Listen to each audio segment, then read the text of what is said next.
Just a few weeks ago, a small business owner walked away from Chase with $47,000 in business credit, and it all happened in under 30 days. And it was way overdue.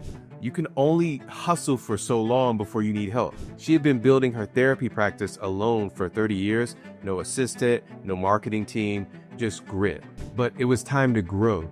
She needed cash to finally hire support and bring in new clients through marketing. That's when she turned to business funding. So coming up, you're going to see how she landed 2 big Chase business cards in under 30 days with just one hard pull, the backwards route that the Chase banker told her to take to get approved, and the 6 simple but really crucial fixes her funding consultant Terrence made that finally transformed her into a fundable business. And one of the cards that she got approved for came with 0% interest, but what a lot of people still don't know is there's literally hundreds of banks that offer 0% APR. In fact, I dropped a major update inside my 0% APR business credit card database, and I think you're going to love it. This thing now includes 750 banks that offer up to 18 months of no interest. Yes, even if you're just getting started too. And you'll see exactly which credit bureau each bank pulls from, the 0% offers in your state, and which banks let you unlock multiple credit products with just a single hard pull. But here's the best part, and I'm really excited about this one. I just added real Chase approval data points, including FICO scores, income, and documents required, and 25 more variables so that you could see exactly what it takes to get approved before you even apply. So definitely hit the link below to get access to that. Now, she spent the past 30 years helping families heal. She's a licensed marriage and family therapist who's seen it all. But even after 3 decades of experience, she was still a solo operator with no outside funding. Just her showing up every single day to support her clients. And last year, she finally decided to formalize her business and set up an LLC. But that newness on paper would soon come back to haunt her during her funding applications, even though she had been self-employed since the early 90s. And her personal credit was practically flawless. She's located in Los Angeles, California. Her FICO scores are 813, 816, and 822, which is elite tier. Then her usage rate was just about 4% across all her cards. So she uses credit but doesn't abuse it. Her income is $180K, and her estimated business revenue she put down was $180K as well. Her estimated monthly spend was $3,000. She had 0 inquiries in the last 6 months and only 2 total over the last 2 years. And her oldest account goes all the way back to 2012. She had strong history and great age on those accounts. And the highest limit she had on her personal credit cards was around $7,000, which is pretty low considering her time in the game. So her credit file was clean and optimized, the kind of file that says, I don't need your money, but I know how to use it if you give it to me. But before even thinking about applications or approvals, Terrence did what every solid business funding consultant should do, and he made sure her foundation was right. Because no matter how amazing your credit score is, banks want to lend to a business that looks and feels real, not something that sounds like a side hustle running out of your kitchen. So here's what he tackled first and why it really mattered. First, what he did was swapped out that home address.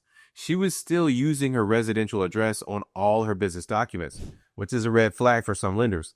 Terrence helped her switch that to a professional business address, which instantly gave her operation more credibility and then separated her personal life from her business life. Then he set her up with a toll-free number. So a legit business doesn't use a personal cell number. A toll-free number made her more reachable and professional. It also allowed her to appear in business directories and gave lenders more a reason to take her seriously. Then he had her secure a business license. So this step showed the business was officially recognized by the city, not just something floating in the air. It's really a simple document that goes a long way in showing that you're serious and compliant. He also listed her on a Google 401 directory. And visibility is everything. By putting her business on Google and the 401 National Directory, Terrence made sure banks and potential clients could really find her. It's about showing up when someone searches your name because no lender wants to fund a ghost. He also put her DUNS number in place. So a DUNS number is like a social security number for your business. Without it, your business credit profile can't grow. So Terrence got this in place to ensure that future credit accounts will report properly and help her build long-term credibility. He also assigned a proper NAICS code. So she didn't even have one before, and that's a problem. The NAICS code tells lenders what kind of business you run. Without it, underwriters can't assess risk correctly, and that uncertainty can get you denied. So Terrence picked a code that aligned with her work and positioned her as a professional in a low-risk category. Now, this wasn't some overnight miracle. It was strategy, timing, and a little boldness that most business owners never even try. So let's walk through the exact steps that led to a $47,000 win for a therapist who had never secured outside funding in her entire 30-year career. So first, she opened a Chase business account. Terrence had her walk into a local Chase branch and open a business checking account in person. And you're probably asking, why does she need to go in person? Well, it's because building a real relationship with the banker on day one gives you an edge most people miss. But here's the thing. She only deposited $100. No big wire transfer, no ATM visit, just a crisp Blueface 100 for what would soon lead to tens of thousands in approvals. And she proceeded with no activity, no seasoning, just action. Most people will wait 30, 60, even 90 days before applying, letting the accounts season, but not her. Just 2 weeks later, with basically zero transactions and no additional deposits, she walked right back into Chase, ready to move. No hesitation. The banker pushed her towards a BLOC or business line of credit instead of starting with a credit card like many would recommend for ease and speed. And the banker suggested she go straight for that BLOC. And that's really unusual because BLOCs require full documentation like tax returns and bank statements and more in-depth underwriting processes that typically are harder to pass, especially for a newer LLC. And Terrence says that he suspects there might have been internal incentives at play.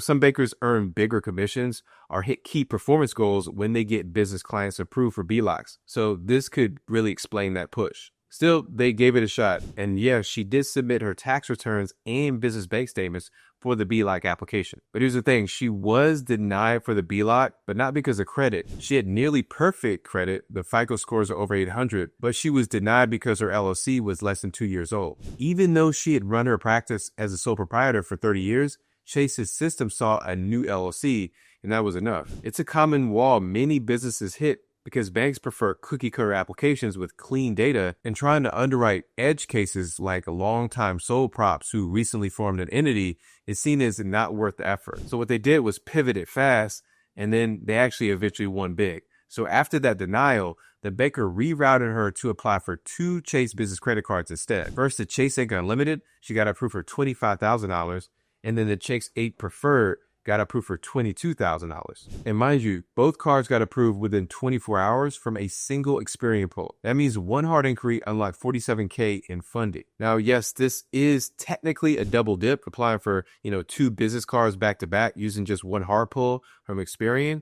But here's the catch. She had already taken one hard pull earlier when Chase ran her credit file for the BLOC application, which was denied. So in total, she ended up with 2 hard pulls from Chase on her Experian report. Still, that second pull turned what could have been a disappointing outcome into a huge win. And when the approvals came through, she texted Terrence, "I'm so grateful for the connections that you gave me and the funding you helped me secure. This is going to be great for my business." And really, that's what it's all about. But here's why I think this worked. This wasn't some fluke. Her success with Chase happened because the right pieces were in place. And it proves a lot of rules that you've heard about big approvals aren't really set in stone. First, Chase accounts don't need to be aged. She was in a Chase system for just about 2 weeks before applying with no prior relationship, no spend, no deposits, no seasoning. Most folks think that you need to wait 90 days or run money through the account first, but that's not true. And it's not always about time, it's about timing. If your credit is strong and your paperwork's in order, 2 weeks can be enough to trigger a real offer. Also, comparable credit limits didn't hold her back. Her highest personal credit limit before was only $7,000, and yet she got approved for $47K in business credit between 2 Chase cards. That breaks a common myth. They'll only approve you for what you've already proven you can handle. Clearly, that's not always the case. And you don't need to make a big deposit to get taken seriously. She only opened her Chase account with $100. No 5-figure wire,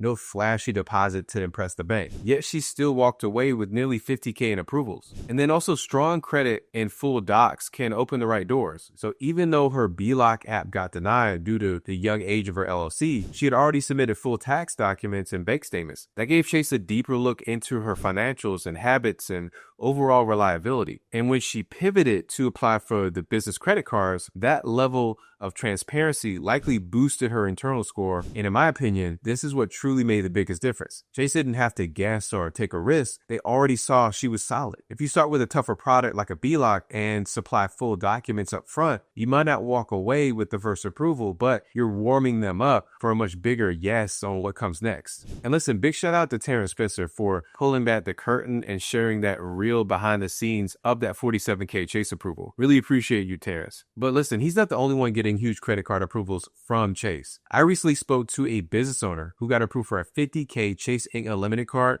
with no docs and no revenue. So click on the next video here to learn how they found the right business relationship manager who doubled their starting limit and the exact revenue and income numbers that got them approved with 0 documents. Thank you for watching.